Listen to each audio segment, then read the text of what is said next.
সিলেটে চলমান Bangladesh Zimbabwe test ম্যাচের চতুর্থ দিনে ঘটে গেল এক শোকাবহ ঘটনা।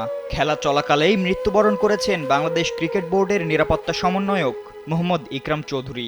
জানা গেছে, বুধবার সিলেট টেস্টের চতুর্থ দিন সকালে স্টেডিয়ামে দায়িত্ব পালন করা অবস্থায় হঠাৎ অসুস্থ হয়ে পড়েন মোহাম্মদ ইকরাম চৌধুরী।